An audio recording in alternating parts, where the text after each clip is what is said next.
મિત્રો board exam એકદમ જ નજીક છે તો આજના વિડીયોમાં આપણે ચેપ્ટર 8 ત્રિકોણમિતિનો પરિચય એનો મોસ્ટ એમપી દાખલો જોવાના છે તો વિડીયો ચાલુ કરતા પહેલા હજી ચેનલને સબસ્ક્રાઇબ ના કરી હોય તો જલ્દીથી ચેનલને સબસ્ક્રાઇબ કરો અને નોટિફિકેશન પર ક્લિક કરો કે જેથી કરીને આપણે કોઈ પણ વિડીયો મૂકીએ તો સૌથી પહેલા તમારી પાસે આવે. તો આજનો વિડીયો ચાલુ કરીશું.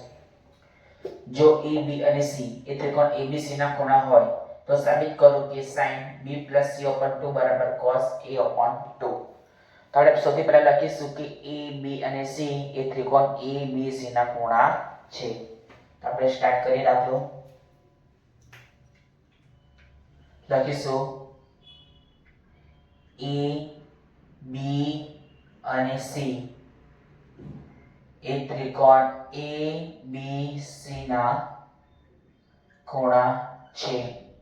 હવે ત્રિકોણના ત્રણેય ખૂણાના માપનો સરળ કેટલો થાય? 180°.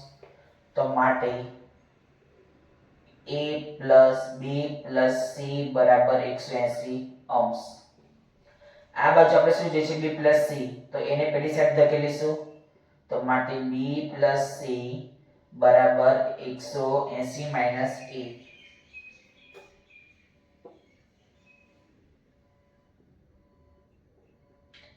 ચલો હવે છેદમાં 2 છે તો બંને બાજુ 2 વડે ભાગી દઈશું તો માટે B + C/2 = 180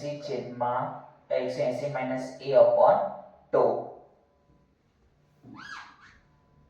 માટે B + C/2 હવે છેદ વેચી દઈશું તો 180/2 - A/2 90 * 180 માટે B + C/2 = 90 - A/2.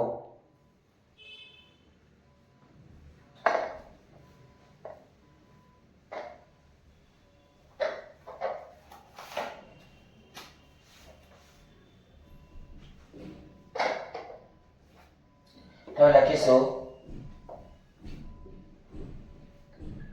ડાબા બરાબર sin B + C/2 બરાબર sin B + C/2 ની વેલ્યુ આપણી પાસે છે શું છે? 90 - A/2.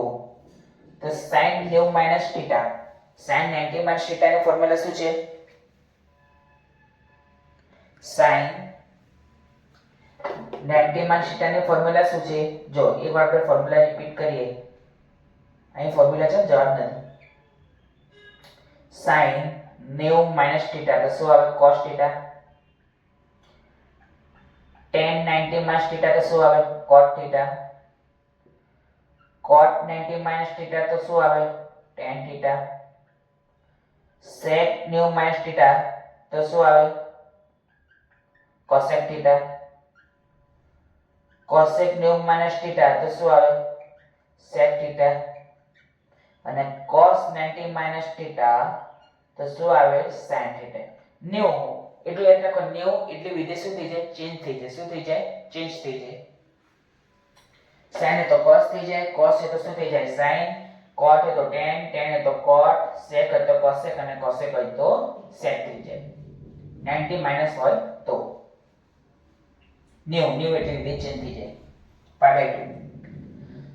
તો અહીંયા sin 90 - θ, θ શું છે? A/2. તો cos θ, θ ની જગ્યાએ શું છે? A/2 બરાબર જમા.